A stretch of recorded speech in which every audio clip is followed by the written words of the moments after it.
So మొట్టమొదటి దేవుడు ఈ సంవత్సరం ఆదాయాలను అభివృద్ధి చేసి ఆర్థికంగా మన రుణముల్లోంచి మనల్ని బయటికి తీసుకుని వస్తారు. రెండవది, అసాధారణంగా రుణములు కొట్టివేయబడినట్లుగా మనకొక సమాచారం లాగా రావచ్చు. ఎంత బాగుంటుంది ఆ మాట వస్తే.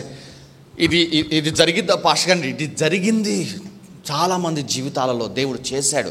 మన పితరులు ఇజ్రాయేల్ జీవితంలో చేసిన కార్యం మీకు చూపించాను. నేను అభిమానించే సేవకులలో ఒక సేవకుడు అమెరికా దేశంలో ఉన్నారు. వారు ఒకానొక రోజున పరిచర్య కోసము ప్రార్థన చేస్తాను. దేవుడు అన్నాడు, కుమారుడా నువ్వు వెళ్ళి కారు కొనుక్కొని పరిచర్యకు చాలా అవసరం అని చెప్పి అన్నాడు. దేవుడు కార్లు కొనమని చెప్తాడు. అర్థమైందా? కొంతమంది మరీ భయంకరంగా ఆత్మీయంగా ఉంటారు. ఎంత ఆత్మీయంగా ఉంటారంటే అసలు సైకిలే తొక్కాలి అని చెప్పేసి అనుకునే వాళ్ళకి చెప్తాను, దేవుడు కార్లు కొనమని చెప్తాడు. ఆయనే చెప్తూ ఉంటాడు, సేవకుల ద్వారా కూడా చెప్పిస్తూ ఉంటాడు. ఆ మాట వచ్చినప్పుడు ఏంటంటే ఇది మంది కాదు అనుకోమాకండి.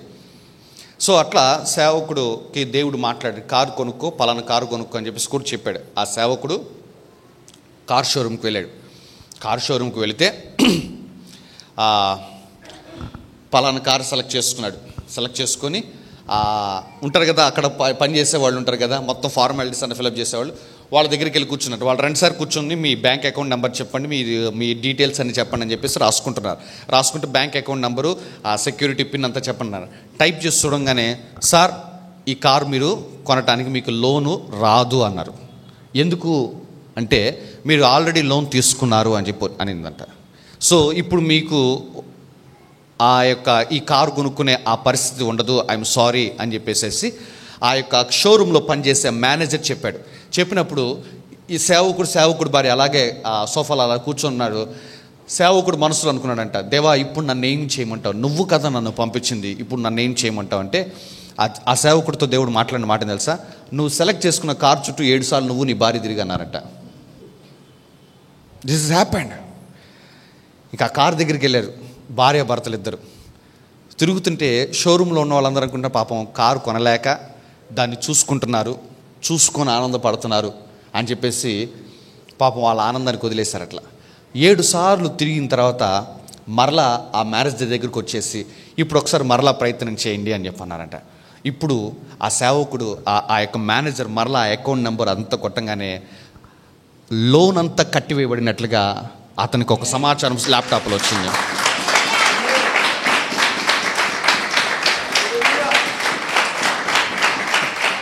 అక్కడితో అయిపోలా. ఆ మేనేజర్ అన్నారు, సారీ సార్ మళ్ళీ ఒకసారి చూస్తాను, ఇది మీది కాదేమో, మళ్ళీ చెప్పండి అకౌంట్ నెంబర్ అన్నాడంట. మళ్ళీ అకౌంట్ నెంబర్ చెప్పాడంట. మళ్ళీ కొడితే he's eligible to buy car కొనడానికి అతను ఎలిజిబుల్. ఏమైందంటే రుణములన్నీ 7 సార్లు తిరిగే లోపల అసాధారణంగా దేవుడు కొట్టివేసేసాడు. హల్లెలూయా, హల్లెలూయా, హల్లెలూయా. దేవుడు అటువంటి అద్భుతాలు మన జీవితంలో కూడా చేయనుగాక.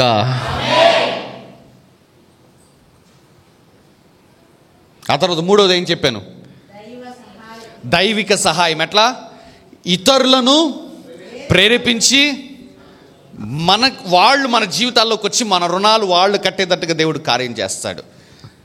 అమ్మ అటువంటి జీవితాన్ని మనం డ్రీమ్ చేయాలమ్మ. దేవుడు నేను ఈ వర్తమానం ఈ మాటలు సిద్ధపడుతున్నప్పుడు ప్రభు నాతో మాట్లాడిన మాట నీ బిడ్డలకు చెప్పు, వాళ్ళు కనాల్సిన కళ ఏమిటంటే, వాళ్ళు పెట్టుకోవాల్సిన దర్శనం ఏంటంటే, పౌలులాగా ఇతరుల రుణములు తీర్చే ఆర్థిక స్థితిలో వాళ్ళు ఉండేటట్టుగా అటువంటి దర్శనాలు కలిగి ఉండమన్నాడు చెప్పాడు. మీకు అర్థమైంది ఆ మాట? ఏ కాడికి రుణం తీసే ప్రభా అని మనం అడుగుతున్నాం కదా. బట్ దేవుడు ఆశపడుతున్న ప్రార్థన ఏంటో తెలుసా మీ నుంచి? ప్రభువా ఇతరుల రుణములు కొట్టివేసే స్థితిలోనికి నా ఆర్థిక స్థితిని పైకి తీసుకొని రా అని చెప్పి ప్రార్థన చేయాలి మీరు. అటువంటి ఒక దర్శనం ఊహించుకోండమ్మా. అటువంటి ఒక దర్శనం ఊహించుకో. అటువంటి ఒక దర్శనంలో నిన్ను నువ్వు పెట్టుకో. నేను అనేక జనములకు అప్పిస్తాను కానీ అప్పుడు చేయను. ఊహించుకో అటువంటి ఒక దర్శనంలో. ఎందుకంటే అమ్మా నేను చెప్తున్నాను, రుణము అనేది పోయిన ఆదివారం చెప్పాను, ఆత్మ సంబంధమైనది. అది నువ్వు మొదలు పెడితే అది నీ వంశములోనికి వెళుతుంది. నీ బిడ్డలు కూడా దానికి అలవాటు పడిపోతారని చెప్పాను నేను. ఈరోజు నేను మాట్లాడుతున్నానమ్మా, రుణం అనేది శాపము. రుణములో ఉండటం అనేది శాపములో ఉండటము. రుణములో ఉండటం అనేది శాపములో ఉండటము. ద్వితీయోపదేశ కాండము 28వ అధ్యాయము ద్వితీయోపదేశ కాండము 28వ అధ్యాయము 15వ వచనం చదవండమ్మా. ద్వితీయోపదేశ కాండము 28వ అధ్యాయము 15వ వచన భాగం చదువుకుందాం అందరం. Ready, 1 2 3 come on. నేను నేడు నీకు ఆజ్ఞాపించు ఆయన సమస్త ఆజ్ఞలను, నేను నేడు నీకు ఆజ్ఞాపించు ఆయన సమస్త ఆజ్ఞలను, కట్టడలను నీవు అనుసరించి నడుచుకొనవలనని నీ దేవుడైన యెహోవా సెలవిచ్చిన మాట వినకపోతే వినని ఎడల ఈ శాపములన్నీ నీకు సంభవించును. పోయిన వారం నేను మాట్లాడే దేవుడు మాట జాగ్రత్తగా మందిరంలో జాగ్రత్తగా కూర్చొని ఉంటే చాలు డబ్బులు వస్తాయని చెప్పాను పోయిన వారం. దేవుని మాట ఆలకించకపోతే సరిగ్గా ఈ శాపములు నీ మీదకి వస్తాయని చెప్పేసి చాలా విధములైన శాపముల గురించి దేవుడు మాట్లాడుతూ ఒక శాపము దగ్గరికి వెళదాం. చూడండి, 43వ వచనం చదవండమ్మా, 43 నుంచి 45 వరకు. నీ మధ్యనున్న పరదేశి, ఆ శాపములో ఒక శాపం ఏమిటంటే నీ మధ్య ఉన్న పరదేశి అంటే అన్యుడు, దేవుణ్ణి ఎరుగనివాడు. నీ మధ్య ఉన్న అన్యుడు నీకంటే మిక్కిలి హెచ్చగును, నీకంటే వాడు అధిక స్థితిలోకి వెళ్ళిపోతాడు, నీవు మిక్కిలి తగ్గిపోదువు, నీవు వాడికంటే మిక్కిలిగా తగ్గిపోతావు. చూసారా శాపమది. ఆ తర్వాత అతడు నీకు అప్పిచ్చును కానీ, అబ్బా చూసారా మాట, వాడు నీకు అప్పిస్తాడు కానీ నీవు అతనికి అప్పియలేవు, నీవు అతనికి అప్పు ఇవ్వలేవు. అంటే అప్పులు ఇవ్వలేని స్థితి, అప్పులు తీసుకునే స్థితి ఏమిటంటే శాపములో ఒక శాపము. మీకు అర్థమవుతుంది నా మాటలు? అన్యుల దగ్గరికి వెళ్ళి మనం చేజాపుతాం చూసారా. ప్రియ సహోదరుడా, ఇది మొదలుకొని నెక్స్ట్ టైం ఎప్పుడైనా అన్యుడి దగ్గరికి వెళ్ళి ఇతరుల దగ్గరికి వెళ్ళి చేయి చాపి తీసుకుంటున్నప్పుడు గుర్తుపెట్టుకో, నీవు శాపగ్రస్తమైన ఆ యొక్క జీవితాన్ని అలవాటు చేసుకుంటున్నా నీకు తెలియకుండానే. అందుకే నేను పోయిన వారం చెప్పాను, ఎంత కష్టం వచ్చినా ఆ దైవజనురాలు భార్య ఎట్లాగైతే ఒక అప్పు తీర్చుకోవడం కోసము ఇంకొక అప్పుల వాడి దగ్గరికి వెళ్లకుండా దేవుని దగ్గరికే వెళ్ళింది చూసావా. ఆ విధంగా మనం కనుక ఉండటం స్టార్ట్ చేస్తే ఆ శాపగ్రస్తమైన జీవితం నుంచి మనల్ని, మన కుటుంబాలు మనమే బయటికి తెచ్చేసుకుంటాము. ఆమేన్. పాస్టర్ గారు ఏముంది పాస్టర్, కొంత అవసరం ఉంది, అది తీసుకోవటం తప్ప అంటే నేను తప్పు అప్పుల గురించి మాట్లాడటం లేదు, నేను శాపములు ఆశీర్వాదాల గురించి మాట్లాడుకుంటున్నాను. రుణము తీసుకోవటం బైబిల్ శాపం అని చెప్పింది, రుణములో బ్రతకటం బైబిల్ శాపం అని చెప్పింది. సో శాపములో ఉండాలా లేదా అనేది నీకే వదిలేస్తున్నాను.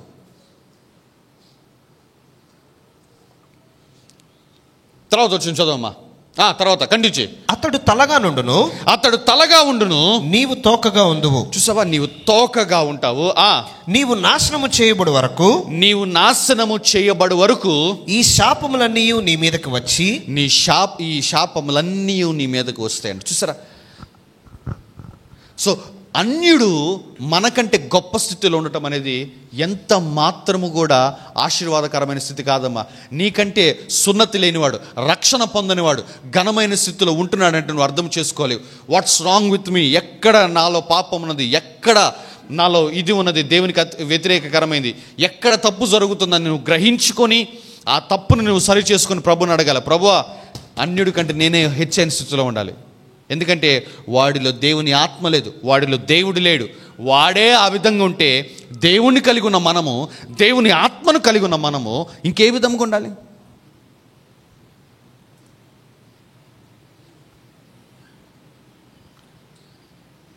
అన్యులు కారులు వేసుకుని తిరుగుతుంటే మనం మాత్రం కారులో తిరగకుండా ఆటోల్లో, సిటీ బస్సులో తిరుగుతున్నారు. ఏమ్మా ఎలాగున్నారంటే బాగున్నామండి దేవుని కృప. ఏం బాగున్నావు? బాగాలా. నువ్వు బస్సు కోసం ఆగుతున్న టైంలో, నువ్వు ఆటో కోసం చెయ్యి ఆటో పిలుస్తున్న టైంలో నీ వెనకగా ఒక కారు వెళ్తుంది. ఆ కారులో అన్యుడు ఉన్నాడు, సొంతంగా కారు కలిగి వాడు బ్రతుకుతున్నాడు. వాడు మిక్కిలి హెచ్చవుతున్నాడు, నీవు మిక్కిలి తగ్గిపోతున్నావు. నువ్వు ఆదివారం పూట మందిరానికి వెళ్తున్నావు, వాడి కనీసం యేసుక్రీస్తు అంటే కూడా పడదు. ప్రియ సహోదరుడా, ఇటువంటి లైఫ్ స్టైల్కి అలవాటు పడిపోయావేమో. ప్రభు మాట్లాడుతున్నాడు, అది అసలు దేవునికి అవమానకరంగా బ్రతకటం అంటే అదే. చాలామంది దేవునికి అవమానకరంగా బ్రతకడం అంటే ఆ పాపం చేయటం, ఈ పాపం చేయటం, ఇది అనుకున్నాను. నేను చెప్తున్నానమ్మా, నీ ఆర్థిక పరిస్థితి ఇతరుల కంటే మెరుగ్గా లేకపోవటం ముందు చూసావా, అదే దేవునికి అవమానకరంగా బ్రతకటం. ఇతరుల దగ్గర చేయి చాపటం ముందు చూసావా, అదే దేవునికి అవమానకరంగా బ్రతకటం. మరలా చదవమ్మా 43-44 మరలా చదవందమ్మా. నీ మధ్యనున్న పరదేశి, నీ మధ్య ఉన్న పరదేశి నీకంటే మిక్కిలి హెచ్చగును, నీకంటే మిక్కిలి హెచ్చగును, నీవు మిక్కిలి తగ్గిపోదువు. అబ్బా, అతడు నీకు అప్పిచ్చును గాని, అతడు నీకు అప్పిచ్చును గాని నీవు అతనికి అప్పు ఇయ్యలేవు. చూసావా, అప్పు పుచ్చుకోవటము, అప్పు ఇవ్వలేని స్థితిలో ఉండటం ఏంటంటే శాపము. గుర్తుపెట్టుకు, ఇది మొదలుకొని ఏదైనా కష్టం వచ్చినప్పుడు గబక్కన వేరే వాళ్ళ దగ్గరికి వెళ్ళి చేయి చాపుతున్నప్పుడు ఈ వచనం గుర్తు రావాలా.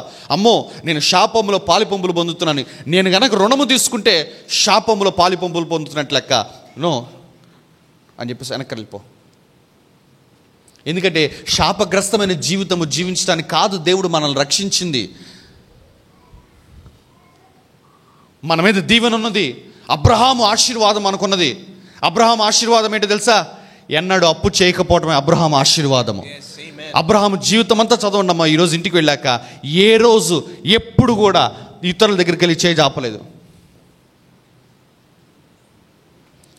ఈవెన్ తన భార్యని వేరే రాజు తీసుకుని వెళ్ళిపోయిన 2 పర్యాలు కూడా ఆ రోజు కూడా సహాయం కోసం వేరే వాళ్ళ దగ్గరికి వెళ్ళలేదు, దేవుడి వైపు చూచాడు. ఇతరుల దగ్గరికి వెళ్ళి నిలబడకపోవటం అనేది ఉంది చూసావా, అదే అబ్రహాము ఆశీర్వాదం అంట. నేను గలతీలకు రాయబడిన పత్రిక 3వ అధ్యాయము 13వ వచనం చదవమ్మా. గలతీలకు రాయబడిన పత్రిక 3వ అధ్యాయము 13వ వచనము. ఆత్మను గూర్చిన వాగ్దానము, ఆత్మను కూర్చిన వాగ్దానము విశ్వాసము వలన మనకు లభించినట్లు, విశ్వాసము వలన మనకు లభించినట్లు అబ్రహాము పొందిన ఆశీర్వచనము, అబ్రహాము పొందిన, చాలా జాగ్రత్తగా చదవండమ్మా. ఏంటంట? అబ్రహాము పొందుకున్న ఆశీర్వచనం. చెప్పాను కదా, అబ్రహాము పొందుకున్న ఆశీర్వచనం ఏంటంటే ఇతరుల దగ్గరికి వెళ్ళి నిలబడకపోవటమే. ఈవెన్ తన భార్యను 2 పర్యాయాలు అబీమెలెకు అనే రాజు కానీ ఫరో అనే రాజు కానీ తీసుకుని వెళ్ళినప్పుడు కూడా ప్రభు దగ్గర నిలబడ్డాడు. కానీ ఏ రోజు కూడా ఇతరుల దగ్గరికి వెళ్ళి వేరే రాజుల దగ్గరికి వెళ్ళిపోయి నిలబడి నా భార్య నాకు తీసుకొచ్చి ఇవ్వండి అని సహాయం కోరలేదు. అబ్రహాము పొందుకున్న ఆశీర్వచనం ఏంటంటే ఇతరుల దగ్గర చేయి జాపకపోవటము.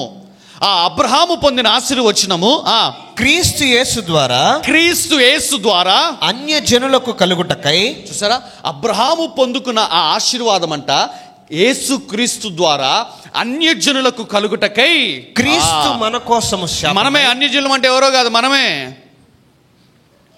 యూదులము గాముగా మనము అన్యులం. మనము అబ్రహాము పొందుకున్న ఆశీర్వచనం ఏది?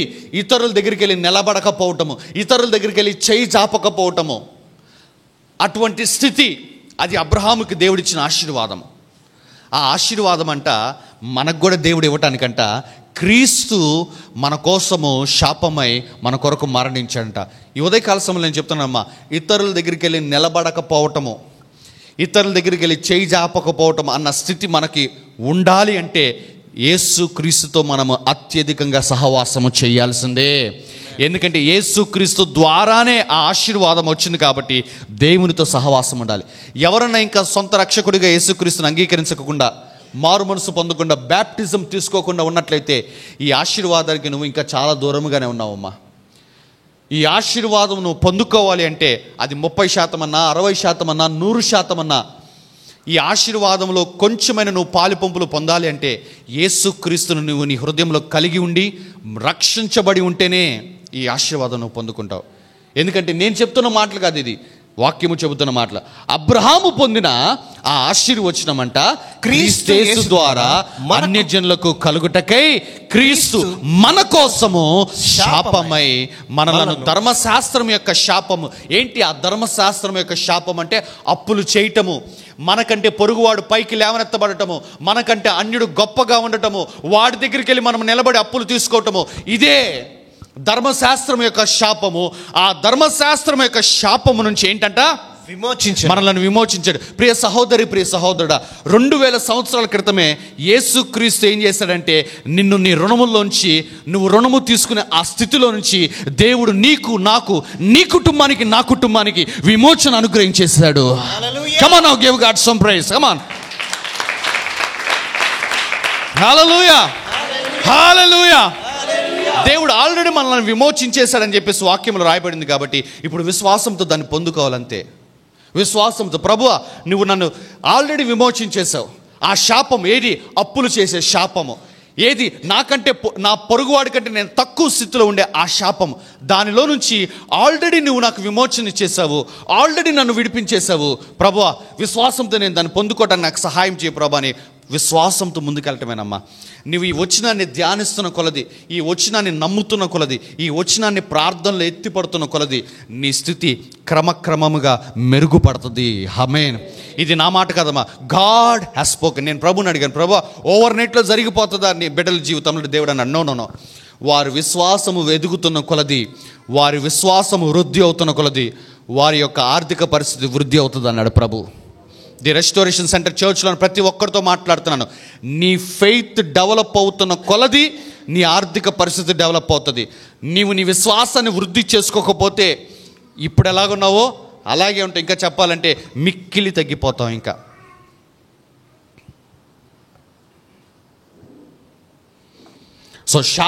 సో శాపములో ఒక భాగం ఏమిటంటే దేవుని బిడ్డలు రుణముల్లో ఉండటము, అప్పుల్లో ఉండటము.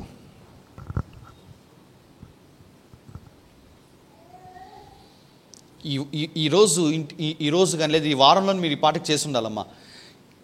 నెలకి ఈఎంఐల ద్వారా కానీ, లోనుల ద్వారా కానీ, అప్పుల ద్వారా కానీ నెలకి నీ యొక్క ఆదాయంలోంచి ఎంత కడుతున్నావో అది నువ్వు లెక్క వేసుకొని ఉండాలి ఈ పాటికి. ఆ లెక్కను నువ్వు ప్రభువుకు చూపించి, ప్రభువా నా రుణమును కొట్టివేస్తే ఇంత డబ్బులు నాకు మిగులుతాయి ప్రతి నెల అని చెప్పేసి నువ్వు ప్రభువుకి చూపిస్తూ ఉండాలి. నువ్వు చూసుకుంటావాలి, దేవుడు రుణాలు కొట్టివేస్తే ఇంత డబ్బులు మిగిలిపోతాయి, దేవుడు రుణములు కొట్టివేస్తున్నాడు ఇంత డబ్బులు మనకు మిగులుతాయి అని చెప్పేసి నువ్వు ఆ యొక్క మైండ్ సెట్లో, ఆ యొక్క తలంపుల్లో ఉండాలి. అంతేగాని మళ్ళీ ఇంటికి వెళ్ళిపోయి కూరలో ఉప్పు లేదు, సాంబార్లో పోపు లేదు, ఇంకా ఇదే ఆలోచన ఉంటే ఎట్లా? ప్రియుడా నీ ఆత్మ వర్ధిల్లుతున్న కొలది, నీ ఆత్మ వర్ధిల్లుతున్న కొలది నువ్వు అన్ని విషయాల్లో వర్ధిల్లుతూ సుఖముగా సౌఖ్యముగా ఉంటావు. 3 యోహాను 1వ అధ్యాయము 2వ వచనం చదవనమ్మా. ప్రియుడా నువ్వే, నేను కాదు అనుకో, మాకు నువ్వు పాపివి కాదు, నువ్వు ప్రియుడివే. ఆమె చెప్పండి. ఏంటి ఎవరికైనా డౌట్ ఉందా ఏంటి? చదవండి అయ్యా. ప్రియుడా నీ ఆత్మ వర్ధిల్లుచున్న ప్రకారము, నీ ఆత్మ చూసారా, నీ ఆత్మ వర్ధిల్లుచున్న ప్రకారము నీవు అన్ని విషయాలలో వర్ధిల్లుతావు. చూసావా? అంటే నీ ఆత్మ ఈ వారం 30% వర్ధిల్లింది అనుకున్నా, ఇదిగో నీ ఆర్థిక పరిస్థితుల్లో 30% అభివృద్ధి చూస్తావు. అసలు ఈ వారం ఏం చూడలేదు భాష కంటే అసలు ఈ ఆత్మ డెవలప్ కాకుండా కూర్చోబెట్టుకున్నా చల్లగా అంతే. సో మనము దేని మీద వర్కౌట్ చేయాలంటే మన ఆత్మను మనం డెవలప్ చేసుకోవాలి. ఆత్మ ఎట్లా అభివృద్ధి అవుతుంది? వాక్యమును ధ్యానించడం ద్వారా, వాక్యము చదవటం ద్వారా, వాక్యం మీద విశ్వాసం విడుదల చేయటం ద్వారా, వాక్యాన్ని ఎత్తిపట్టుకొని ప్రార్థన చేయడం ద్వారా ఇవన్నీ మన ఆత్మ వర్ధిల్లటానికి దోహదపడతాయి. ప్రభు మాట్లాడిన మాట, నీ ఆత్మ వర్ధిల్లుచున్న ప్రకారం నీవన్ని విషయాలలో వర్ధిల్లుతావు. నీ ఆత్మ వర్ధిల్లకపోతే నీవన్ని విషయాల్లో వర్ధిల్లవు.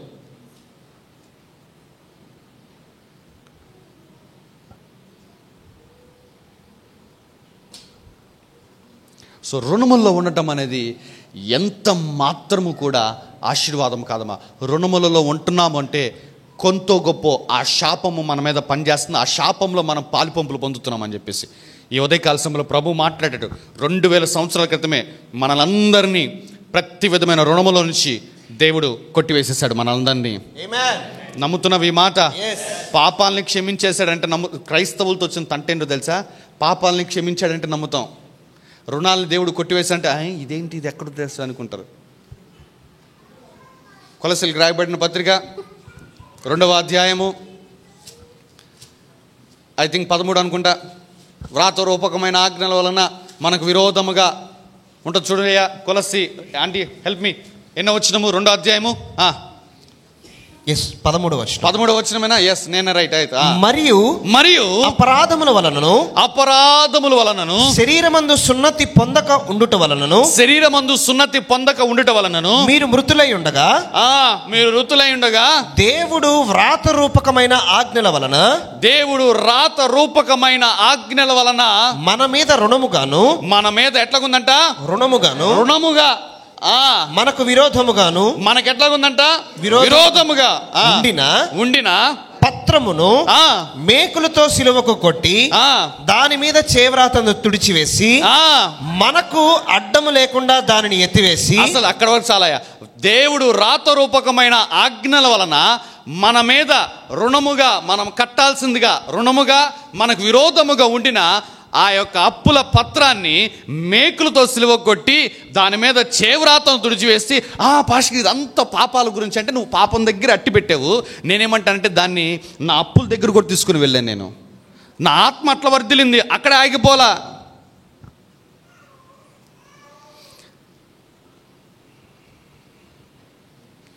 నా మీద రుణముగా, నీ మీద రుణముగా ఏమి రుణాలు ఉన్నాయో ఆ పత్రము ఇంటికి వెళ్ళక రాసుకున్నామా. నేను చెప్తాను, ఈ వారం చేయకపోతే ఈరోజు ఇంటికి వెళ్ళక రాసుకోండి. ఇంటికి వెళ్ళక రాసుకొని ఎంత అప్పు కడుతున్నావో, ఎంత అప్పు ఉందో రాసుకొని నువ్వు ప్రార్థన చేసిన ప్రతిసారి ఆ పేపర్ని చింపేసేసాయమ్మా. నా మాట అర్థమవుతుందా? నువ్వు ప్రార్థన చేసిన ప్రతిసారి ఆ పేపర్ని చింపేసేసాయి. ప్రార్థనలు కూర్చోక మునుపు రాయ్. ప్రార్థన అయిపోయిన తర్వాత ఆ వచనం చూపించి ఆ పత్రమును, ఆ చేవ్రాతను ప్రభా తుడిచివేసేసా అన్నావు కదా, ఇక నాకు రుణములు లేవు, సో ఈ పేపర్ ఖాళీ పేపర్ అని చెప్పి దాన్ని చింపివేసేసాయి. నీ విశ్వాసాన్ని క్రియల్లో పెట్టు. నీ విశ్వాసాన్ని ఆ విధంగా ప్రభు కనపరచు.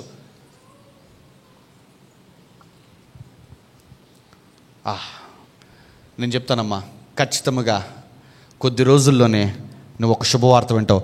ఏ పేపర్ని అయితే నువ్వు చింపేస్తున్నావో అది నిజముగా చింపివేయబడినట్లుగా నీకు ఆ సమాచారం నీ వద్దకు వస్తుంది. Come on.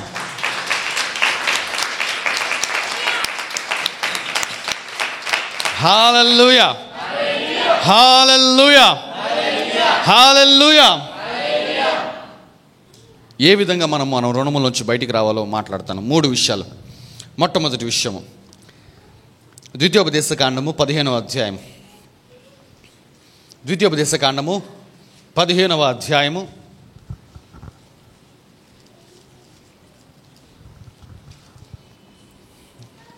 15వ అధ్యాయం మొదటి వచనం నుంచి చదివా. ద్వితీయోపదేశకాండము 15వ అధ్యాయము మొదటి వచనం నుంచి 7వ సంవత్సరాంతమున విడుదల ఇయ్యవలెను. 7వ సంవత్సరాంతమున విడుదల ఇయ్యవలెను. ఆ గడువు రీతి ఏదనగా, ఏంటి ఆ గడువు రీతి అంటే, తన పొరుగువానికి అప్పిచ్చిన ప్రతి అప్పులవాడు దానికి గడువు ఇయ్యవలెను. అది యెహోవాకు గడువు అనబడును. కనుక అప్పిచ్చిన వాడు తన పొరుగువానినైను తన సహోదరునైను నిర్బంధింపకూడదు. అన్యుని నిర్బంధింపవచ్చును గాని నీ సహోదరుని యొద్దనున్న దానిని విడిచిపెట్టవలెను. నీవు స్వాధీనపరచుకున్నట్లు నీ దేవుడైన యెహోవా నీకు స్వాస్థ్యముగా ఇచ్చుచున్న దేశంలో యెహోవా నిన్ను నిశ్చయముగా ఆశీర్వదించును. కావున నేడు నేను నీకు ఆజ్ఞాపించుచున్న ఈ ఆజ్ఞలన్నిటినీ అనుసరించి నడుచుకొనుటకు నీ దేవుడైన యెహోవా మాటను జాగ్రత్తగా వినిన యెడల మీలో బీదలు ఉండరు. మీలో ఏంటంట? బీదలు ఉండనే ఉండరు. ఏలయనగా నీ దేవుడైన యెహోవా నీతో చెప్పి ఉన్నట్లు నిన్ను ఆశీర్వదించును కనుక నీవు అనేక జనములకు అప్పు ఇచ్చేదవు కానీ అప్పు చేయవు. అసలు చాలమ్మా.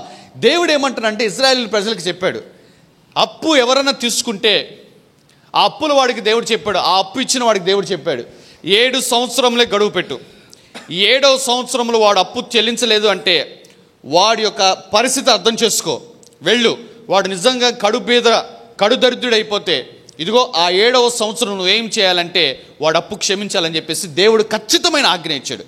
అంటే డబ్బులు ఉండి చెల్లించకపోతే అది కాదమ్మా దేవుడు చెప్తుంది.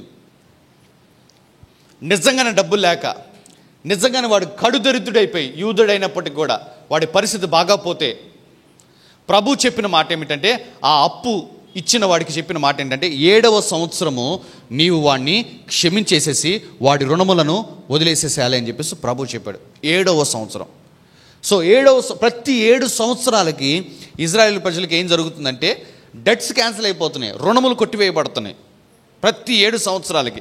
పాస్టర్ గారు, మరి నేను రుణం తీసుకుని 7 సంవత్సరాలు అవ్వలేదు అనే వాళ్ళకి నేను చెప్తున్నానమ్మా, అంటే 7 ఏళ్ళు చక్కగా రుణాన్ని అట్టి పెట్టుకుందాం అనుకుంటున్నాను నువ్వు. మత్తయి సువార్త 15వ అధ్యాయము అప్పుడు 21 నుంచి చదువుదాం. యేసు అక్కడ నుండి బయలుదేరి తూరు సీదోనుల ప్రాంతములకు వెళ్ళగా, అందరం చదువుతాం. యేసు అక్కడ నుండి బయలుదేరి తూరు సీదోనుల ప్రాంతములకు వెళ్ళగా, ఇదిగో ఆ ప్రాంతముల నుండి కనాను స్త్రీ ఒకటి వచ్చి, ప్రభువా, దావీదు కుమారుడా, నన్ను కరుణింపుము, నా కుమార్తె దయ్యము పట్టి బహు బాధపడుచున్నదని కేకలు వేసెను. అందుకైన ఆమెతో ఒక్క మాట ఆయనను చెప్పలేదు. అప్పుడు ఆయన శిష్యులు వచ్చి, ఈమె మన వెంబడి వచ్చి కేకలు వేయుచున్నది కనుక ఈమెను పంపివేయమని ఆయనను వేడుకొనగా, ఆయన ఇశ్రాయేలు ఇంటి వారై నశించిన గొర్రెల యొద్దకే గాని మరి ఎవరి యొద్దకును నేను పంపబడలేదని. ఆ మాట అండర్లైన్ చేసుకోవాలి. ఇశ్రాయేలు ఇంటి వారైనా నశించిన గొర్రెల యొద్దకే గాని మరి ఎవరి యొద్దకు నేను పంపబడలేదు. ఆయనను ఆమె వచ్చి ఆయనకు మ్రొక్కి ప్రభువా, నాకు సహాయము చేయమని అడిగాను. అందుకైన పిల్లల రొట్టె తీసుకొని కుక్క పిల్లలకు వేయుట యుక్తము కాదని చెప్పగా, ఆమె నిజమే ప్రభువా, కుక్క పిల్లలకు కూడా తమ యజమానులు బల్ల మీద నుండి పడు ముక్కలు తినును కదా అని చెప్పాను. అందుకు యేసు, అమ్మా, నీ విశ్వాసము గొప్పది, నీవు కోరినట్టే నీకు అవునుగాక అని ఆమెతో చెప్పాను.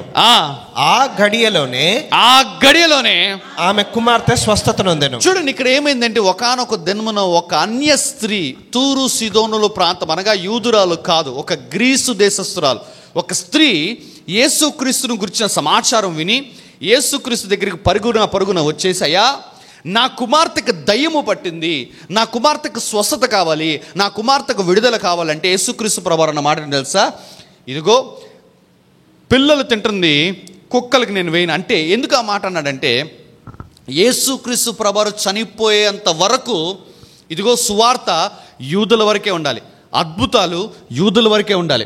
యేసుక్రీస్తు చనిపోయిన తర్వాత, ఆయన మరణించి తిరిగి లేచిన తర్వాత అప్పుడు సువార్త ఎక్కడికి వెళ్ళిందంటే సర్వలోకానికి వెళ్ళింది. అందుకే శిష్యులతో కూడా అంటాడు ఆయన, మీరు ఇజ్రాయేలు యొక్క నశించిన గొర్రెల యొద్దకే కానీ వేరే ఎవరి దగ్గరికి వెళ్ళమాకండి అంటాడు శిష్యుల దగ్గర కూడా. ఆయన మరణించి తిరిగి లేచిన తర్వాత అప్పుడు చెప్పాడు అపోస్తుల కార్యం 1వ అధ్యాయంలో, మీరు యూదయ, గలిలయ, సమరయ, గ్రీసు భూ దిగంతముల వరకు వెళ్ళండి అని చెప్పేసి. అంటే యేసుక్రీస్తు చనిపోయేంత వరకు యూదులకు తప్ప దేవుని అద్భుతము గ్రీసు దేశస్తులకి దేవుడు అనుగ్రహించలేదు, అన్యులకు అనుగ్రహించలేదు. కానీ ఆ స్త్రీ ఆ విషయాన్ని గుర్తెరిగి కూడా అయినను బతిమాలుతుంది, అయినను గోజాడుతుంది. ఆయన చెప్పాడు, ఎంతగా అవమానించంటే, పిల్లలు తింటుంది, నా పిల్లలు తింటుంది, ఇజ్రాయేలు తింటుంది, తీసి కుక్కలకు వేయటం కాదు అని చెప్పేసి అన్నాడు. What does that mean? నా సమయం ఇంకా రాలేదన్నాడు. ఆ రోజున మరియకు కూడా దేవుడు చెప్పింది అదే. యేసు తెలియని మరియ వచ్చేసి, అయ్యా, ద్రాక్షారసం అయిపోయిందంటే నా సమయం ఇంకా రాలేదన్నాడు. అంటే ప్రతి అద్భుతానికి ఒక సమయం ఉన్నది. అది ద్రాక్షారసమైనా, అది స్వస్థత అయినా, ప్రియ సహోదరి, ప్రియ సహోదరుడా, నీ నా రుణములైనా అది కొట్టివేయబడటానికి ఒక సమయం ఉన్నది. అదే బ్యాంక్ వాడు పెట్టాడు, 5 ఏళ్ళు కట్టాలి, మీరు 7 ఏళ్ళు కట్టాలి, 30 ఏళ్ళు కట్టాలి. ఇది సమయం ఏర్పాటైంది. కానీ ఆ స్త్రీ విశ్వాసముతోటి సమయాన్ని దాటి వెళ్ళి ఇదిగో యూదులతో పాటు సమానముగా అద్భుతం పొందుకుంది. ఈ ఉదయకాల సమయంలో నీవు గనక అదే విశ్వాసాన్ని విడుదల చేస్తే 7 సంవత్సరాల వరకు కట్టాల్సిన రుణము ఈ సంవత్సరంలోనే దేవుడు దాన్ని కొట్టివేస్తాడు. Come on now give God some praise. అర్థమవుతుంది మీకు ఆ మాట? ఆమె సమయం అది కాదు. ఆ రోజున మరియతో దేవుడు అన్నాడు, ఎందుకు నా సమయం ఇంకా కాదంటే, అయినా ఆమె వినకుండా శిష్యుల దగ్గరికి వెళ్ళి ఏం చెప్పిందంటే, ఆయన చెప్పింది చేయండి, సమయం ఇంకా కాదనగానే. ఈమె కూడా చెప్పాడు, వెళ్ళిపో, పిల్లలు తింటుంది, కుక్కలకి నేను వేయనంటే ఆమె అన్న మాట ఏంటంటే, అయ్యా ఆ బల్ల మీద ఉండి పడు రొట్టె ముక్కలు తినడానికి కుక్కల పాత్రలే కదా, నాకు చేయాల్సింది అద్భుతం అని పట్టు వదలకుండా ఉందో చూసావా. ప్రభు ఆమెతో అన్న మాట ఏంటి తెలుసా? 28వ వచనము, నీ విశ్వాసము గొప్పది. ఈ ఉదయకాల సమయంలో నేను చెప్తున్నానమ్మా, ఈరోజు మీరు చేసే ప్రార్థన దేవుడి నోటి నుండి ఈ మాట వచ్చేటట్టుగా చేయాలి. ఎస్, నీ రుణములు తీరటానికి ఇంకా 3 సంవత్సరాలు ఉన్నాయేమో, నీ రుణము తీరటానికి ఇంకా 5 ఏళ్ళు ఉందేమో, కానీ ప్రభువా సమయంను దాటి అడుగుతున్నానయ్యా, నాకు ఇప్పుడే కావాలి, నాకు ఈ సంవత్సరమే కావాలి, ఈ సంవత్సరం ఎండింగ్ లోపల నా రుణముల్లోంచి నేను బయటికి రావాలి, కాలానికి అతీతముగా నేను ప్రార్థన చేసి అడుగుతున్నాను అని నువ్వు కనుక అన్నట్లయితే నేను చెప్తున్నామ్మా, నీ విశ్వాసము గొప్పదని ప్రభు కూడా చెప్తాడు. ఎందుకంటే ఎస్, నీకు టైం ఇస్తే నువ్వు కట్టేసుకుంటావు రుణము, ఎందుకంటే ఇప్పటికే నెల కడుతున్నావు. ఆ అప్పులు ఇచ్చిన వాడు ఏం చెప్పాడంటే 7 ఏళ్ళు కట్టాలి లోన్ అన్నాడు. ఆ అప్పులు ఇచ్చిన వాడు చెప్పాడు 10 ఏళ్ళు కట్టాలి అన్నాడు. కడుతున్నావు, 5 ఏళ్ళ నుంచి కడుతున్నావు, 6 ఏళ్ళ నుంచి కడుతున్నావు, ఇక ముందు కూడా కట్టగలవు, నీకు సరిపోతుంది అది. కానీ ప్రభు ఓ మాట అంటున్నాడు, నువ్వు గనక నీ విశ్వాసాన్ని విడుదల చేస్తే 10 ఏళ్ల తర్వాత విడుదల పొందుకునే ఆ అప్పు నుంచి ఈరోజే ఈ గడిలోనే దేవుడు విడుదల చేస్తా అంటున్నాడు. కమ్ ఆన్, హల్లెలూయా, హల్లెలూయా. నేను చెప్తున్నా, లోన్లు కడుతున్న వాళ్ళందరికీ నేను చెప్తున్నా, ఈ ప్రార్థన మనం చేయాలి. This prayer. పాస్టర్ గారు ఇంకా లోన్ క్లియర్ అవడానికి 2 ఏళ్ళు ఉందంటున్నావా? ఈ ప్రార్థన చేయి. పాస్టర్ గారు ఇంకా లోన్ క్లియర్ అవడానికి 5 ఏళ్ళు ఉందంట, ఈ ప్రార్థన చేద్దాం. ఆ స్త్రీని మనము ఆదర్శంగా తీసుకుందాం, ఆ స్త్రీని మనము ఇన్స్పిరేషన్గా తీసుకుందాము. ఇద్దరికి చెప్పాడు దేవుడు. లైఫ్ మొత్తంలో యేసుక్రీస్తు ప్రభువు 33.5 సంవత్సరాల్లో ఇద్దరికి చెప్పారు, నీ విశ్వాసం గొప్పదని. ఆ ఇద్దరు ఎవరంటే అన్యులే. మళ్ళీ ఎందుకో తెలుసా? వాళ్ళు కాలాన్ని, అబ్బో మా టైం ఇంకా కాలేదనమాట, సో దేవుడు ఇప్పుడు చేయడంట అని చెప్పేసి కాంప్రమైజ్ అయిపోయి వెనక్కి వెళ్ళిపోలా. దేవుడు నో చెప్పినా, దేవుడు ఇది సమయం కాదని చెప్పినా చొచ్చుకొని ముందుకు వెళ్ళారు అంతే. నీ విశ్వాసానికి సమయంతో పని లేదమ్మా, నీ విశ్వాసానికి సమయంతో పని లేదమ్మా.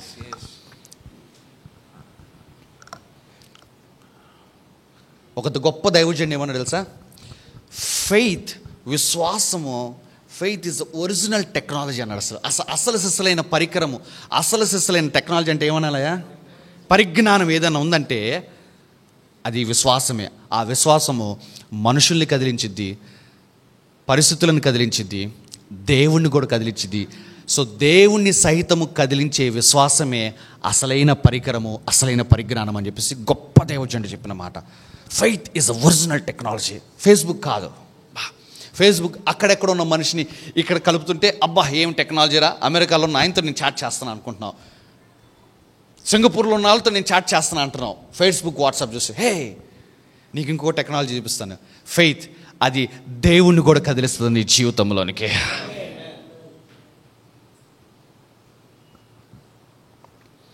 దేవుడు అన్నాడు, ఇది నీ సమయం కాదు, ఇది నీ సమయం కాదు, దయచేసి ఇబ్బంది పడ్డ మాకు, ఇది నీ సమయం కాదు. వెయిట్ అన్న మాట ఆమె యాక్సెప్ట్ చేయాల, నో అన్న మాట ఆమె యాక్సెప్ట్ చేయాల, నువ్వు చెయ్యాల్సిందే అని కూర్చుంది. యేసు తల్లి మరియ కూడా అదే చేసింది, చెయ్యాల్సిందే లేకపోతే ఇజ్జత్ పోద్ది మనకి అని చెప్పండి.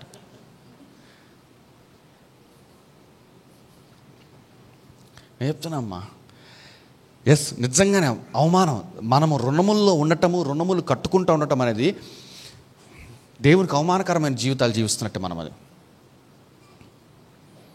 ఎస్, తాగేవాడు, తిరిగేవాడు, ఇంకా రకరకాల బలహీనతల్లో ఉన్నవాడు, అది కూడా దేవునికి అవమానకరమైన బ్రతుకే. ఇంకొక మాట చెప్తున్నామ్మా, ఇది అసలు అప్పుల్లో బ్రతుకుతుంటాం అనేది చూసావా, ఇది అసలు సిసలైన అవమానకరమైన జీవితం. అంటే అబ్రహాము పొందిన ఆశీర్వచనమును మనము క్రీస్తు ద్వారా పొందుకుని కూడా ఇంకా ఇతరుల దగ్గర మనం అడుగుతున్నాము, ఇతరుల దగ్గర మనము చేయి చాపుతున్నాము. ప్రియ సహోదరి, ప్రియ సహోదరుడా, నీ రుణముల నుంచి నువ్వు ఎట్లా బయటకు వస్తావంటే మొట్టమొదటి విషయము ఇదిగో, నీ విశ్వాసమును గనక నువ్వు వినియోగించినట్లయితే, నీ విశ్వాసమే గొప్ప శక్తమ్మా, దేవుణ్ణి నీ పరిస్థితులను తీసుకుని వస్తుంది. 7 సంవత్సరాల గడువున్న నీ రుణమైన, 30 ఏళ్ళు గడువున్న నీ రుణమైన, 25 ఏళ్ళ గడువున్న నీ రుణమైన, ఐ డోంట్ నో దేవుడు ఎలా చేస్తాడో తెలియదు, కానీ ఏమి చేస్తాడో చెప్పాడు. ఏమి చేస్తున్నాడంటే రుణములను ఈ సంవత్సరం కొట్టివేస్తా అంటున్నాడు దేవుడు. పాస్టర్ గారు ఎట్లా చేస్తాడంటే నాకు తెలియదు, అయిన తర్వాత తెలుస్తుంది.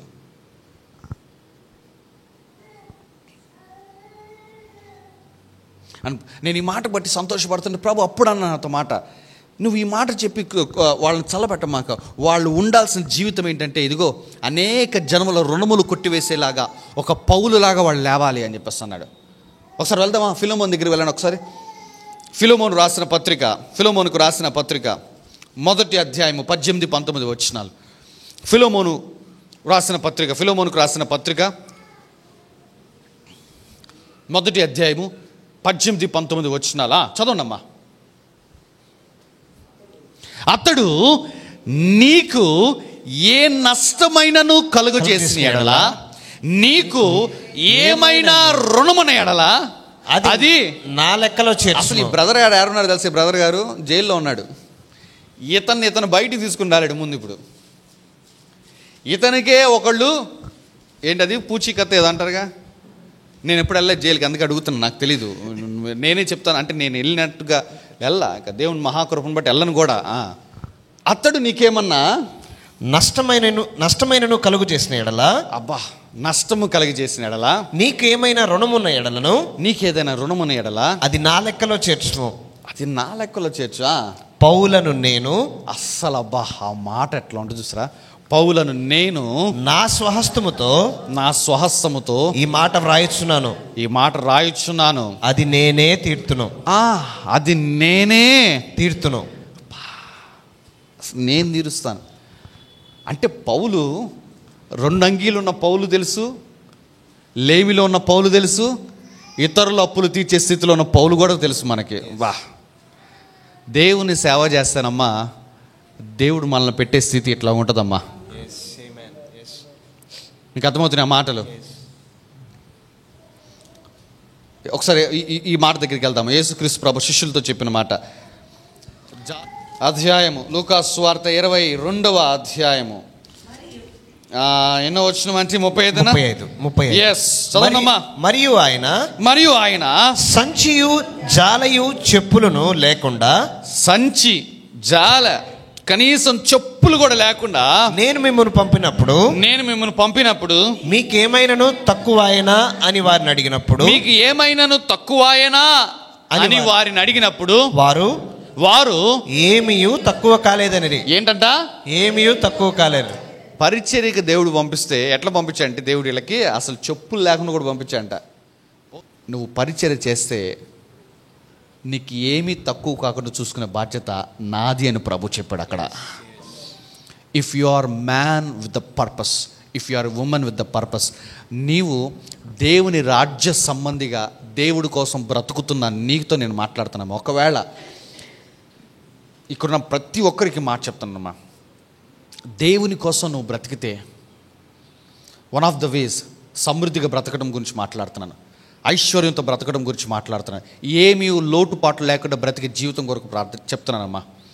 పాస్టర్ గారు ప్రార్థన చేస్తున్నాను, పాస్టర్ గారు ఉపవాసం ఉంటున్నాను, పాస్టర్ గారు కానుకలు ఇస్తున్నాను, ఇన్ని చేస్తున్నాను పాస్టర్ గారు, అయినా సరిపడటం లేదు ఆదాయం అంటే పరిచర్య స్టార్ట్ చేయి. దేవుని మందిరంలో నీకేమీ తక్కువ కాకుండా చేస్తాడు. గడిచిన 2 వారాలు యవనస్తులు చెప్పిన సాక్ష్యాలు, వారు పరిచర్యలో ఉన్నారు. ఒకరి ఆదాయము 15 లక్షలు, ఇంకొక ఆదాయము డబల్. దేవుని యొక్క సేవ చేసిన వారిని మరుచుటకు ఆయన అన్యాయస్తుడు కానే కాదమ్మా. మీ అందరికి కూడా నేను చెప్తానమ్మా, it is a free advice అంటాను. రండి పరిచర్యలోకి. అందరూ చేయొచ్చా పరిచర్య? ఎస్, అందరూ చేయొచ్చు. అందరం కష్టపడదాం. ప్రభుని అడగండి, ఏమీ తక్కువ కాకుండా నన్ను చేయి ప్రభు అని అడగాల్సింది, అంతే. ఆమేన్. ఆ పరిచర్య చేయటం ఒక కమిట్మెంట్తో ఒక యథార్థంగా చేయాలి. ఒక వారం చేసి 2వ వారం అమ్మ ఎస్ అయ్యా అనుకోవటం.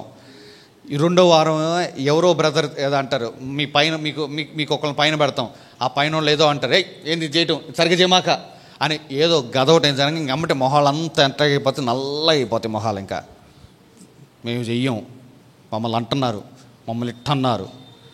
ఇంట్లోనే కూర్చో. నేను తిట్టినవాడు ఇక్కడ పరిచర్య చేస్తూ ఉంటాడు, నువ్వు మాత్రం అలిగి ఇంట్లో కూర్చున్నావు. అతడు సాక్ష్యాలు చెప్తా ఉంటావు, నువ్వు మాత్రం అడే కూర్చొని చప్పట్లు కొడతా ఉంటావు. సంచి జాల చెప్పులు ఏమీ లేకుండా నేను నిన్ను పంపించినప్పుడు ఏదైనా తక్కువ అయిందా అని ప్రభు అని అడిగితే శిష్యులు చెప్పిన మాట, ఏమీ తక్కువ కాలేదా అంటే పర్సు కూడా ఇచ్చాడంటే అవతలోడు, చెప్పులు కూడా పెట్టాడంటే ఇంకా డబ్బులు ఇంకెంత పెట్టుంటాడు పర్సు ఇచ్చినాడు. ప్రియ సహోదరి, ప్రియ సహోదరుడా, మీ రుణముల్లోంచి బయటికి రావాలంటే మొట్టమొదటిగా మీ విశ్వాసాన్ని, ఇదిగో సమయం ఇంకా 2 years ఉంది, 3 years ఉంది, 4 years ఉంది, కట్టేసుకోవచ్చులే అని కాంప్రమైజ్ అయిపోమాక విశ్వాసంతో అడుగు. ఈ సంవత్సరంలోనే జరగాలి ప్రభా, ఈ నెలలోనే జరగాలని ఫెయిత్తో అడుగు. దాంతోనే బ్రతుకుతూ ఉండు, దాన్ని ఊహించుకుంటా ఉండు. నీ విశ్వాసం గొప్పదంటాడు ప్రభు కూడా. హల్లెలూయా. రెండవది, పరిచర్య చేయి. నీ ప్రతి రుణమును దేవుడు కొట్టివేయటానికి నీకు ఆర్థిక సహాయం దేవుడు అనుగ్రహిస్తాడు. ఆమేన్. హల్లెలూయా. మూడవది, మార్కు సువార్త 11వ అధ్యాయం 20వ వచనం చదవమ్మా. పొద్దున వారు మార్గమున పోవుచుండగా ఆ అంజూరపు చెట్టు వేళ్లు మొదలుకొని ఎండి ఉండుట చూచిరి. ఆ అంజూరపు చెట్టు ఏమైందంట? వేళ్లు మొదలుకొని ఎండి ఉండుట చూచిరి. చూసారా అమ్మా, ప్రతి దానికి ఆత్మ సంబంధం ఉందమ్మా.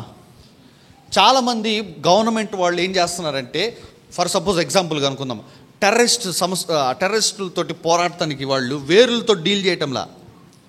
అందుకే ఒక టెర్రరిస్ట్ ఆర్గనైజేషన్ మీద ఏమైనా వాడు వ్యతిరేకమైన చర్యలు తీసుకుంటే గవర్నమెంట్ వాళ్ళు, ఇంకొక టెర్రరిస్ట్ సంస్థ పుట్టింది. ఐసిస్ అనగానే హామాస్ అని వచ్చింది, హామాస్ అనగానే ఇంకొకటి వచ్చింది. అంటే ఏమవుతుంది?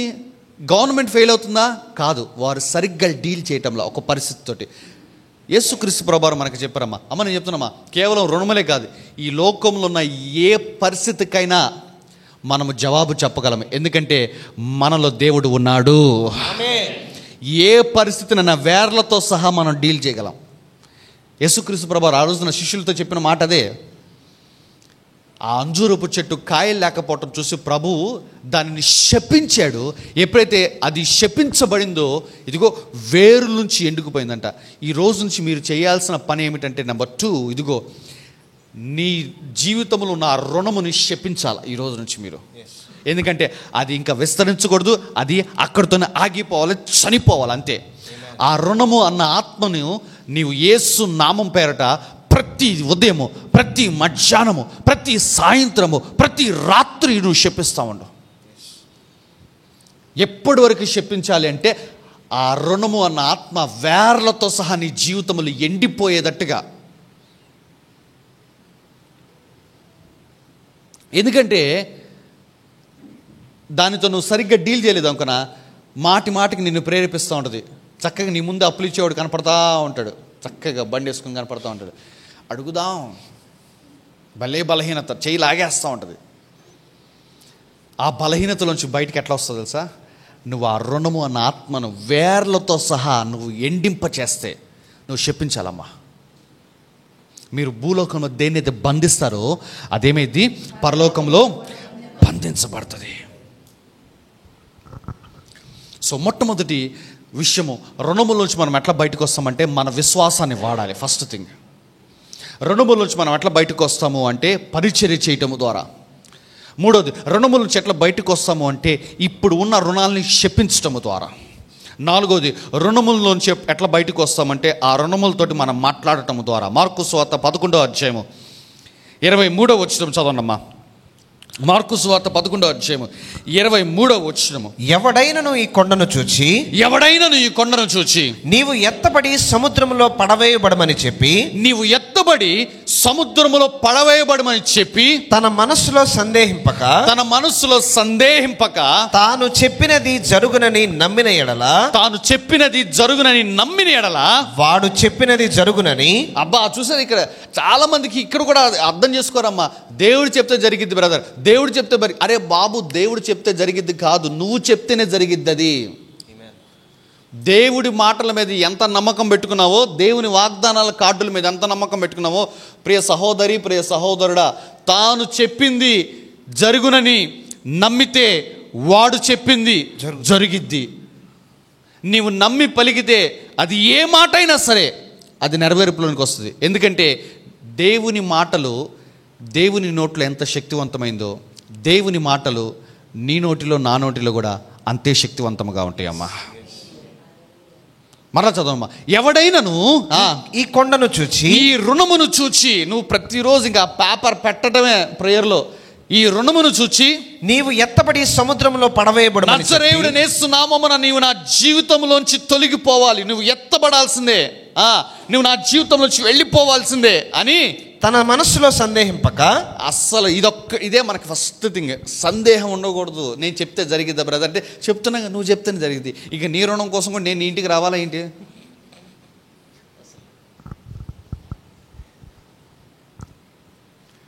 తన మనసులో సందేహింపక తాను చెప్పింది జరుగునని నమ్మిన ఎడలా వాడు చెప్పింది జరుగును. ప్రభు మాట్లాడుతున్న మాట. విశ్వాసముతో వారు ప్రార్థన చేస్తే, విశ్వాసముతో వారు పరిచర్య చేస్తే, విశ్వాసముతో ఆ రుణమన దురాత్మను శపిస్తే, విశ్వాసముతో ఆ వారి రుణములతో వారు మాట్లాడితే వారి రుణములోంచి వారు బయటకు వస్తారని ప్రభు మాట్లాడాడమ్మా. ఇవి చేయటంలా మనము రోగాలు పోవటం కోసం ప్రార్థన చేస్తున్నాము, ఇంకొక విషయాలు మన జీవితాల్లో అద్భుతాలు జరగడం కోసం ప్రార్థన చేస్తున్నాము. మనము తెలియకుండానే మనల్ని అపవాదనేవాడు ఎట్లా పెట్టేశాడంటే, నువ్వు నెలల్లో కట్టేసుకుంటున్నావు కదా అని రుణము మీదకి మన మనసులను వెళ్ళనివ్వకుండా, నన్ను కూడా కలిపే చెప్తా, మన మనసులు వెళ్ళనివ్వకుండా నెలల్లో కట్టేసుకుంటాం కదా, ఒక 5 నెలలు అయిపోద్ది, ఇంకొక 10 నెలలు ఉంది, ఇంకా 10 నెలలు అయిపోద్ది, ఇంకొక 2 సంవత్సరాలే జాగ్రత్త కట్టేసుకుంటే అయిపోద్ది అని రుణము మీద, రుణం ఎంత భయంకరమైందో, రుణం ఎంత దారుణమైందో, రుణం ఎంత క్రూరమైందో అది మన వంశంలోనికి వెళ్ళేదన్న విషయం మనకి మరుగు చేసి రుణం మీదకి మన ధ్యాస వాళ్ళని ఇవ్వటం లేదు. ఎంత చక్కగా అపవాది మాట్లాడతాడంటే, నీ జీతం అడుగుతాడు ఫస్ట్ బ్యాంక్ వాడు. నీ జీతం అంత అడిగి, నీ ఇంత జీతానికి ఎంత ఇస్తాము, ఇన్ని సంవత్సరాలు కట్టేసేయాలంటే ఓకే, ఎంత తేలిగ్గా 40 సంతకాలను పెట్టేస్తాం మనం, టప్ప పెట్టేస్తాం. దొంగతనమును, నాశనమును, హత్య చేయటానికి వస్తున్నాడు.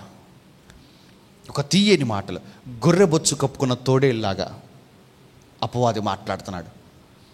మనం అది గ్రహించటంలా అపవాది మన మైండ్లన్నీ, దేవుడు నాతో మాట్లాడమ్మా, మీ మైండ్లన్నీ ఇదిగో దురాత్మలు బట్టిన వాళ్ళకి విడుదల కావాలి, మా ఆయన మారు మనసు పొందటం లేదు, ఇది జరగాలి, అది జరగాలి, మైండ్లన్నీ దాని మీదకి వెళ్ళిపోయినాయి. మనం కడుతున్న రుణాల మీద మన మనసు లేదు, కట్టుకోగలుగుతున్నాము, దేవుడు కట్టుకోవడానికి కృపిస్తున్నాడయ్యా అని చెప్పేసి కట్టుకుంటున్నాం. చూసారా, బయట ప్రపంచము మనకేం అలవాటు చేస్తుందంటే రుణములు చేయటం అలవాటు చేస్తుందమ్మా. నువ్వేదైనా కొనుక్కోవాలంటే ఏమంటుందంటే, ఎందుకు ఒకేసారి కట్టడం, నెల కట్టుకో. ఎంత బాగుందా మాట కదా. ప్రపంచం మనకేం నేర్పిస్తుంది, రుణములో బ్రతకటం నేర్పిస్తుంది. కానీ దేవుడు ఏమంటున్నాడు, రుణములో బ్రతకూడదు, అది శాపం అంటున్నాడు. ఈ విషయం తెలియదు మనకి. కానీ క్రైస్తవులారా, ప్రియ సంఘ విశ్వాసులారా, ఈరోజు ప్రభు మీతో మాట్లాడుతున్నాడు. నెల కట్టుకునేది ఏంటంటే అది శాపంలో బ్రతకటము. నువ్వు బాధపడినా ఇదే మాట చెప్తా, నేను నువ్వు ఇబ్బంది పడ్డా ఇదే మాట చెప్తా. నేను వాడికిలాగా ఇంకా స్మూత్గా చెప్పాలంటే వెనక కీబోర్డ్ వేస్తూ ఉండాలి ప్రమోద్, అప్పుడు నేను మాట్లాడతా. దాన్ని కూడా ఒక లయబద్ధంగా ఒక తాళం వేసి ఏదైనా ఇప్పుడు అందుకోగలరా? దేవుడు నాతో మాట్లాడిన మాట ఈ సంవత్సరము. ఎందుకంటే ఉద్యోగాలు కోల్పోతారు, ఆర్థికంగా ఉద్యోగాలు కోల్పోయి చాలామంది విడాకులు తీసుకుంటారు ఈ ఆర్థిక అప్పుల వల్ల. అంటే అప్పుడు మాట్లాడాడు ప్రభు, అయ్యే ఎందుకు దేవుని బిడ్డలు రుణముల వలన విడాకులు తీసుకుంటారా ఈ సంవత్సరము, ఎందుకు ఇలా జరుగుతుందంటే ప్రభు మాట్లాడిన మాట ఇదిగో, బాబిలోనియన్ సిస్టము, బబులోని యొక్క పరిపాలన లోకంలో ఉన్నది. ఏమిటంటే ఒకేసారి కట్టమాక, కొంచెంగా కట్టుకో.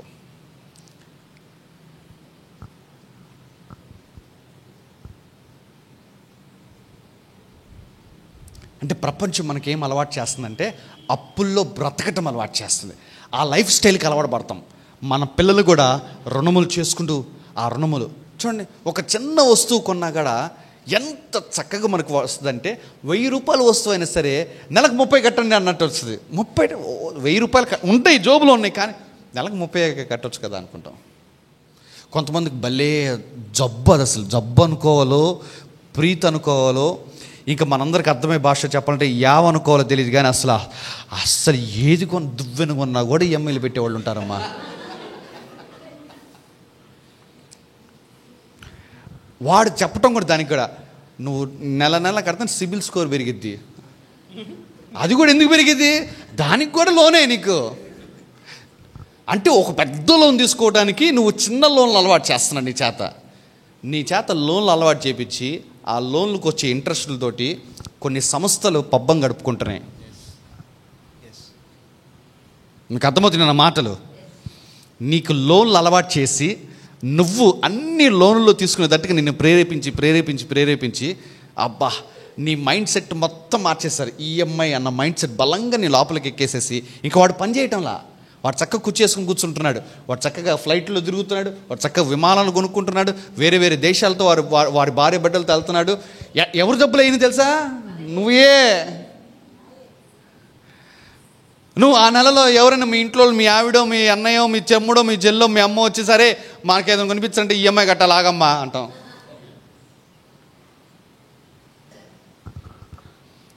నువ్వు నీ ఏ అవసరాలు తీర్చట్లా నీ భార్య బిడ్డలకి. కారణం ఏంటి తెలుసా? ఇది ఎంత దారుణంగా అయిపోయామంటే దేవునికి దశమ భాగం కూడా చెల్లించడానికి ఆగిపోయాం మనం. ఈఎంఐ అంతగా పెంచేసుకొని బయట వాడికి నెల కడుతున్నాము, దేవునికి దశమ భాగ్యం ఇవ్వటం మాత్రానికి ఇది అయిపోతున్నాం. నువ్వు అనుకుంటున్నావేమో ఇప్పుడు అంత బాగానే ఉంది, నేను మంచి షర్ట్ వేసుకున్నాను, మంచి ప్యాంటు వేసుకున్నాను, మంచి జీతము అంతా బాగుంది. బట్ నువ్వు జాగ్రత్తగా చూస్తే you are living under curse. నువ్వు శాపము క్రింద ఉన్నావు. ఒక రోజున ఆ శాపం యొక్క ఫలాన్ని నువ్వు తింటావు. Don't be deceived. మోసపోమాకండి, దేవుడు విక్రింపబడాడు. నువ్వు ఉంటున్న జీవితం యొక్క ఫలం ఒకరోజు తింటావు, ఆ శాపం యొక్క ఫలము. అండ్ ఈరోజు నేనైతే నిర్ణయం తీసుకున్నానమ్మా. మీరు నిర్ణయం తీసుకున్నా లేదు నాకు తెలియదు. ఈ సంవత్సరం ఎంతమంది ఇంకా అడగమంటారని నిజంగానే అడుగుతాను. బిఎస్ మందిరంలో ప్రమాణం చేయాలి ఇప్పుడు నేను, అది రైట్. ఎంతమంది ఇంక ఈ సంవత్సరం ఎంత కష్టం వచ్చినా అప్పు చేయం పాస్టర్ గారు అని నిర్ణయం తీసుకున్న మన్నోళ్ళ చేతులు ఎత్తండి. నిర్ణయం తీసుకున్న వాళ్ళు. మిగతా వాళ్ళు అసలు అమ్మో my God how can I live అన్నట్టు పెట్టారు మీరు. మిగతా వాళ్ళు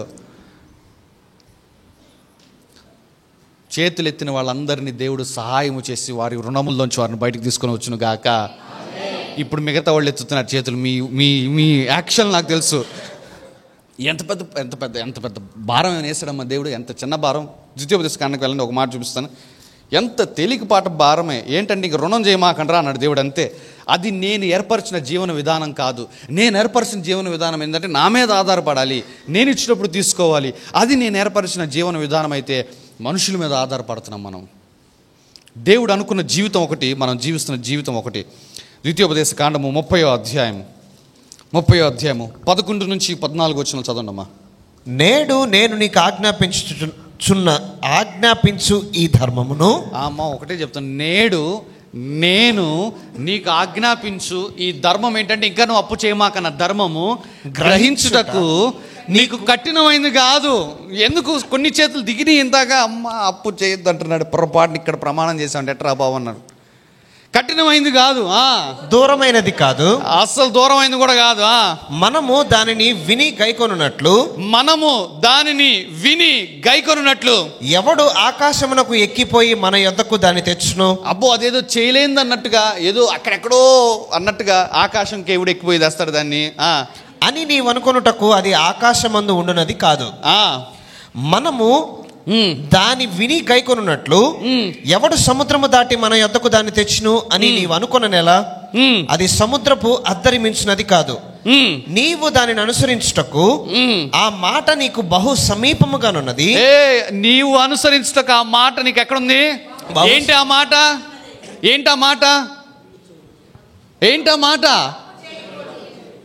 అంటే ఆగండి అంటే మీరు వెనకాల చెప్పండి. ఏంటా మాట?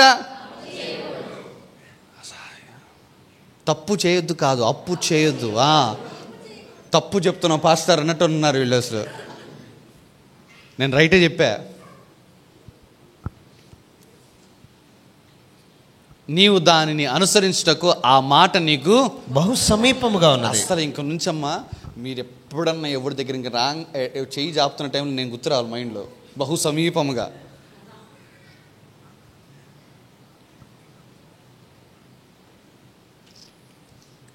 బహు సమీపముగా ఉన్నది, నీ హృదయమున, నీ హృదయమున, నీ నోటనున్నది, నీ నోట ఉన్నది.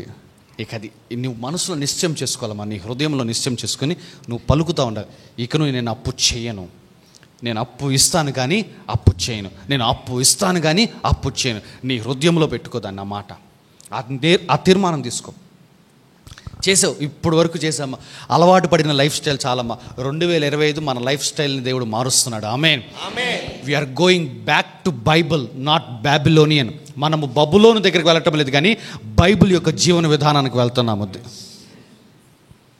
దేవుడు మన నుంచి ఆశించింది ఏంటంటే మనము అనేక జనములకు అప్పు ఇవ్వాలి, కానీ అన్యుడు మనకు అప్పిస్తున్నాడు, మనము దాన్ని తీసుకుంటున్నాము. చాలా స్పష్టంగా చెప్తున్నామా, ఇంకెవ్వరు మాత్రం అసలు మీ రుణములన్నీ తీరిపోయిన తర్వాత ఇంక మీరు ఏది అచ్చి ఉండకూడదమ్మా. రోమీలకు రాయబడిన పత్రిక 13వ అధ్యాయం 8వ వచనం అనుకుంటా, చదవండి ఒకసారి. చాలామంది బాధపడుతున్నట్టున్నారు, చేయొద్దు అంటున్నాడు, ఏమో ఎట్ట బతకాలరా ఏంట్రా అని చెప్పేసి. పచ్చడి వస్తే మిగిలిన డబ్బులతోటి ఆ పచ్చడే కొనుక్కుంది, నువ్వు ప్రార్థన చేసుకుంది, నువ్వు వేడి చేయకుండా. ఎందుకు ఈ మాట ముందుగానే చెప్పానంటే, నెక్స్ట్ వీక్ వచ్చి అప్పు చేయొద్దన్నావుగా, పచ్చడి తెచ్చుకున్నావు, కడుపులో మంట అంటే నేను ట్యాబ్లెట్ వేయాలి నీకేంటి?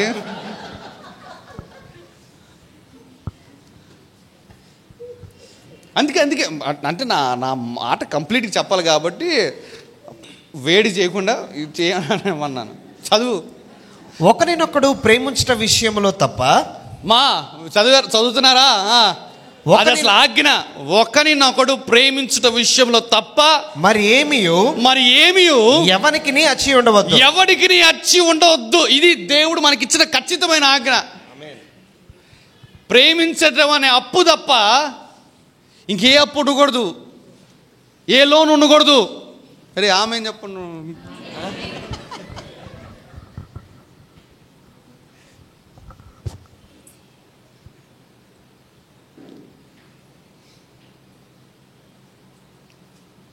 అస్సలు రాట్లా, ఆత్మ బలంగా పట్టుకున్నట్టుంది, వేర్లతో సహా ఇంటిపోతుంది. ఆగని చెప్తాను నేను. ఒకరినొకడు ప్రేమించుట విషయంలో తప్ప మరి ఏమియు ఎవనికి అచ్చి ఉండవద్దు. ఇది దేవుడు ఖచ్చితంగా ఇచ్చిన ఆజ్ఞ అమ్మ. ఆదివారం పూట మందిరానికి వెళ్ళాలి అనేది ఎంత జాగ్రత్తగా ఫాలో అవుతున్నామో, ఎవడికి అప్పు ఉండకూడదు అనేది కూడా అంతే జాగ్రత్తగా ఫాలో అవ్వండి అంట నేనైతే. అర్థమైందా?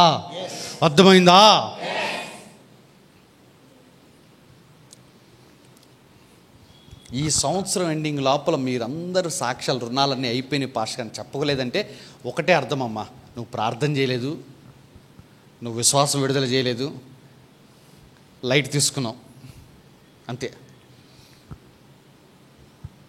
చాలా స్పష్టంగా ఈ సంవత్సరం ఎవరన్నా ఒక సాక్ష్యం, ఆర్థికపరమైన విషయాలు, మిగతా సాక్ష్యాలు కదా అంటుంది, ఆర్థికపరమైన విషయంలో ఖచ్చితంగా ఒక సాక్ష్యమైన ఉండాలి.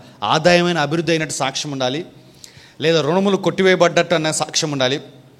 ఇతరులు వచ్చి నీ రుణాలు కొట్టేసినట్టే ఏదో విధంగా నీ రుణముల నుంచి బయటకు వచ్చేసావు అన్న సాక్ష్యం ఈ సంవత్సరము నువ్వు చెప్పాల్సిందే. అది ఆర్థికపరమైన సాక్ష్యం ఈ సంవత్సరం దగ్గర లేదు. పోయిన సంవత్సరం ఎంత ఆదాయం ఉందో ఈ సంవత్సరం అంతే ఉంది. పోయిన సంవత్సరం చేసిన అప్పుల్ని ఈ సంవత్సరం అంతా కూడా కట్టుకుంటున్నావు, నెక్స్ట్ ఇయర్ కూడా అప్పులతోనే వెళ్తున్నావు అంటే ఒకటి అర్థం అమ్మ, ఈ సంవత్సరము నీవు ఈ వాగ్దానాన్ని నమ్మలేదు అంతే, నీ విశ్వాసాన్ని విడుదల చేయలేదు అని అంతే.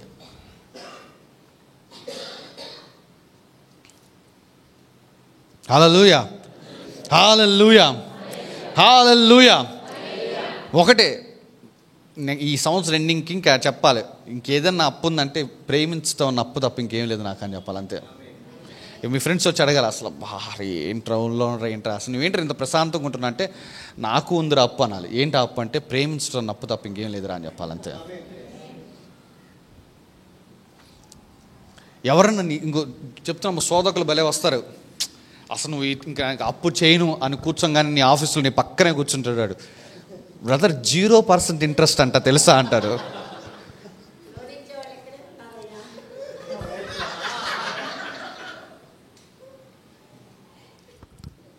అవసరం లేదమ్మా, అప్పులు చేసుకుని ఏదేదో చేసుకోవాలి. రుణములు తీసుకుని ఏదేదో ఎవరి ముందో గొప్పగా బతకటం కోసం, ఎవరి ముందో దర్జాగా ఉండటం కోసం, ఎవరి ముందో ఇంకేదో ఉండటం కోసం ఇక్కడ నువ్వు లోన్లు తీసుకుని నువ్వు ఇబ్బందులు పడాల్సిన పని లేదు. ఎందుకంటే నువ్వు అనుకుంటున్నావు, నేను మరలా చెప్పాను, అందుకే అప్పు అనేది ఆత్మ సంబంధమైనది. నువ్వు కట్టేసుకుంటావు అనుకుంటున్నావు, కానీ నీ కుమారులు కూడా ఆ శాపంలోకి వెళ్తున్నారు, ఆ పర్యవసానాలు అనుభవిస్తారు. ఈ తరమైన మారితే మన బిడ్డలకు కూడా మనం అదే నేర్పించవచ్చు. హల్లెలూయా. అందరం లేచి నిలబడదాము, ప్రభుకి కానుకలు సమర్పించుకుందాం.